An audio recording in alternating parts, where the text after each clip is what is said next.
আজকে সরকার দলের খাতার রেকর্ডের কোনো শেষ নাই। আজ রেল লাইনে স্লিপারে মাউন্ট স্পিকার রড দেখতে পাই না, দেখতে পাই বাস। মাউন্ট স্পিকার 2016 সালে শুধু নয়, 2012 সাল থেকে তারা জাতিকে বাস দিয়ে যাচ্ছে মাউন্ট স্পিকার।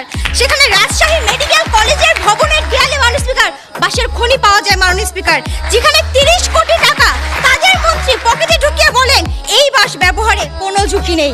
মাউন্ট স্পিকার গাইবান্ধার 10 লাখ টাকার বিনিময়ে যখন স্কুলের ওয়াশ ব্লক তৈরি করা হয়েছিল, সেই ওয়াশ ব্লকের কিন্তু উন্নত মানের বাসের কঞ্চি ব্যবহার হয়েছিল।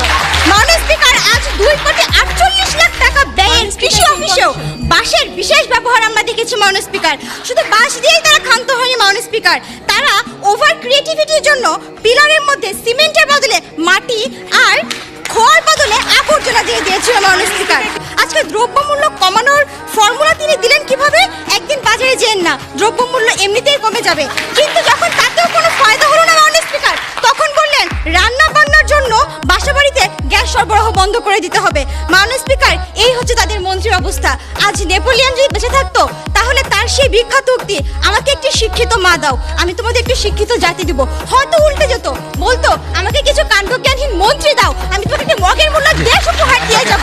দেখলেন দর্শক কি পরিমাণ সাহসিকতার জ্বালাময়ী বক্তব্য দিতে পারে এই মেয়ে। এই মেয়েকে দেখে মনে হচ্ছে যেন আমরা সংসদ কাঁপানো সেই রুমিন ফারহানাকে দেখতে পাচ্ছি, যে রুমিন ফারহানার বক্তব্য কোটি কোটি মানুষের মন জয় করে নিয়েছে। আশা করি আজকের এই মেয়ের বক্তব্যটিও আপনাদের মনে জায়গা করে নেবে, কারণ এই বক্তব্য শুনে এটিএন বাংলার স্টুডিও পুরো কেঁপে উঠেছিল। তাহলে চলুন দর্শক আরেকটু বক্তব্য শুনে আসি।